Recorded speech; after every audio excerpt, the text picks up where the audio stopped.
नमस्कार friends, welcome to RPSC exams with Akash Kateva. दोस्तों, इस यूट्यूब चैनल पर आप सभी का स्वागत है। और पद्य शिक्षण की शिक्षण विधियां और सामान्य परिचय अपन ने देख लिया था।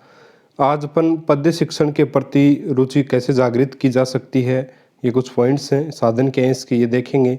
साथ ही पद्य पाठ योजना भी कैसे प्रस्तुत की जाती है, पाठ योजना जो है पद्य की यानी कविता शिक्षण की संस्कृत में कैसे बनाई जाती है, इसको भी अपन डिस्कस करेंगे।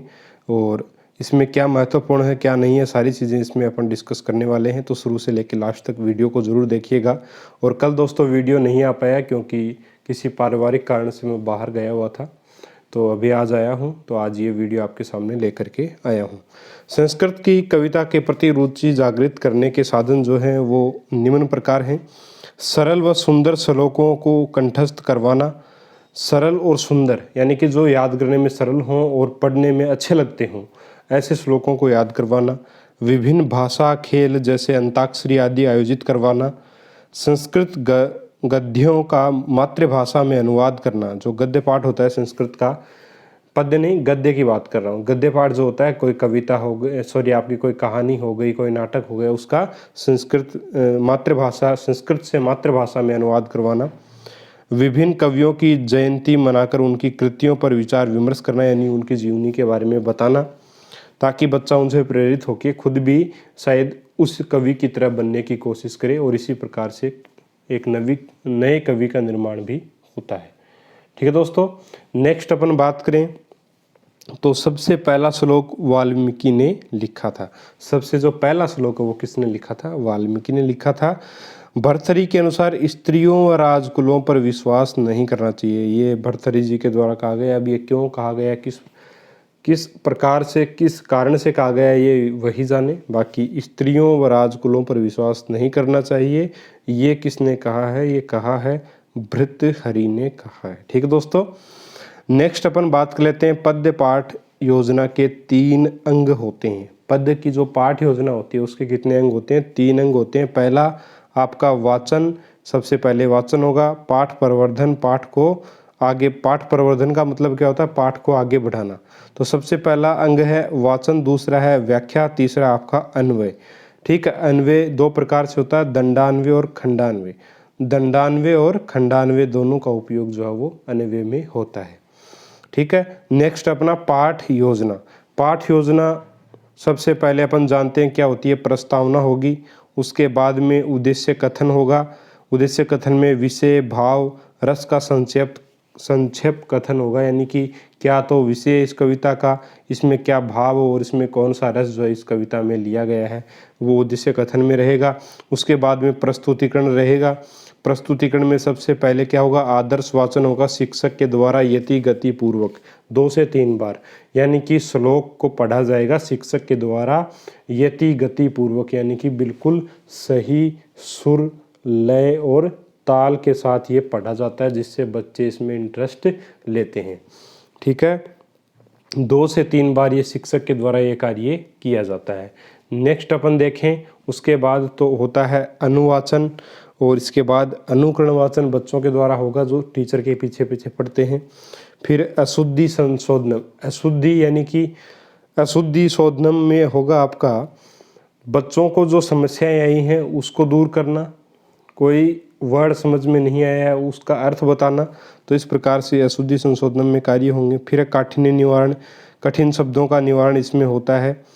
और फिर एक छठा सोपान अन्वय सोपान या पाठ प्रवर्धनम। अन्वय सोपान या पाठ प्रवर्धनम का मतलब है पाठ को आगे बढ़ाना, पाठ प्रवर्धनम का मतलब होता है। और अन्वय सोपान में क्या होगा? आपका अन्वय किया जाएगा, यानी पाठ को आगे बढ़ाया जाएगा। कौन सी विधि से? दंडान्वय या खंडान्वय, दोनों विधियों से ऐसा किया जाता है। दंडान्वय विधि में अपन जानते हैं क्या होता है। दंडान्वय विधि में दोस्तों होता है आपका जो प्रश्न होंगे वो किस प्रकार के होंगे? दंडान्वय विधि में, दंडान्वय विधि में प्रश्न होंगे व्याकरणात्मक, व्याकरण से संबंधित, क्रिया क्या है, कर्ता क्या है, कर्म इसमें कौन सा है वाक्य में। जबकि खंडान्वय विधि में प्रश्न कौन से होंगे? यानी कि विषय वस्तु से संबंधित, यानी कि इस व्यक्ति को किसने मारा, या इस व्यक्ति ने इसको क्या कहा। तो यानी कि बिल्कुल सीधा सीधा प्रश्न खंडान्वय, और दंडान्वय में व्याकरणात्मक प्रश्न होते हैं। ठीक है, फिर भाव विश्लेषणात्मक प्रश्न भी होंगे, जैसे मैंने श्लोक पढ़ा दिया और फिर मैंने प्रश्न पूछा बच्चों को कि इस कविता का भाव क्या है, इस श्लोक का भाव क्या है। तो भाव का विश्लेषण करने वाले जो प्रश्न होंगे वो भाव विश्लेषणात्मक प्रश्न होंगे। फिर सौंदर्य अनुभूति प्रश्न बच्चों को पूछा जा सकता है कि इसमें कौन से सौंदर्य का बोध होता है, तो सौंदर्य अनुभूति प्रश्न हो गया। फिर सार कथनम, पूरा सार क्या है पाठ का।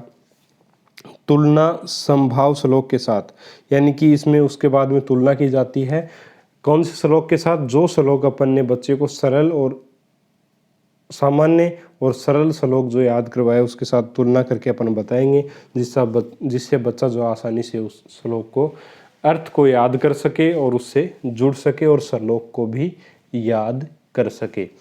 नेक्स्ट अपना सस्वर वाचनम संवेत वाचनम, यही रसानुभूति होती है। सस्वर वाचनम और संवेत वाचनम में क्या होता है, रसानुभूति होती है। इसमें बच्चे साथ साथ में पढ़ेंगे, ठीक है दोस्तों। शिक्षक बोलेगा, पीछे पीछे बच्चे जो है पढ़ते जाते हैं। इसी से जो है रसानुभूति होती है और यही प्रमुख सोपान इसका माना जाता है। और सर्वाधिक समय कौन से सोपान में लगता है, पद्य पाठ योजना में अन्वय सोपान में लगता है, पाठ प्रवर्धनम वाले सोपान में लगता है, ठीक है। उसके बाद अपना पुनरावर्ती मूल्यांकन प्रश्न इसमें किए जाते हैं और फिर है गृह कार्य, फिर गृह कार्य दे दिया जाता है। तो इस प्रकार से पद पाठ को पढ़ाया जाता है संस्कृत में और ये उसकी पाठ योजना की रूपरेखा होती है, ठीक है दोस्तों। बीएड में आपने अगर संस्कृत भाषा ली थी या कोई सी भी लैंग्वेज ली थी तो आपने, या कोई सब्जेक्ट भी लिया तो पाठ योजना आपने कम से कम 40 पाठ योजना तो ज़रूर बनाई होंगी। और वो पाठ योजना जो है बस उसी का लघु रूप यहाँ पे मैंने आपको बता दिया कि कौन से में क्या होता है। तो पूछ लिया जाता है कि पद्य पाठ योजना का सर्वाधिक समय लेने वाला सोपान कौन सा है, तो अन्वय सोपान है। ये नहीं पूछेंगे अन्वय सोपान में क्या होता है, ये पूछा जा सकता है अन्वय कौन सी विधियों से होता है, 2 से, खंडान्वय और दंडान्वय। खंडान्वय में आते हैं आपके सामान्य प्रश्न और आपकी दंडान्वय विधि में आते हैं व्याकरणात्मक प्रश्न। तो इस प्रकार की ये चीज़ें तो आपको ध्यान में रखनी होंगी, ठीक है दोस्तों। इसके अलावा ये 1-2 फैक्ट भी इसमें कि सबसे पहला श्लोक वाल्मीकि ने कहा गया, के द्वारा बोला गया, लिखा गया। और एक ये भी आपका है कि स्त्री और राजकुलों पर विश्वास नहीं करना चाहिए, भर्तृहरि के द्वारा कहा गया है। तो ज़्यादा इनको ध्यान से देखने की आवश्यकता भी नहीं है। बाकी कोई ज़्यादा इम्पोर्टेंट नहीं है चीज़ें, ये जो इम्पोर्टेंट थी वो मैंने आपको बता दी। मिलेंगे दोस्तों एक और वीडियो में एक और नए टॉपिक के साथ, तब तक के लिए जय हिंद, जय भारत।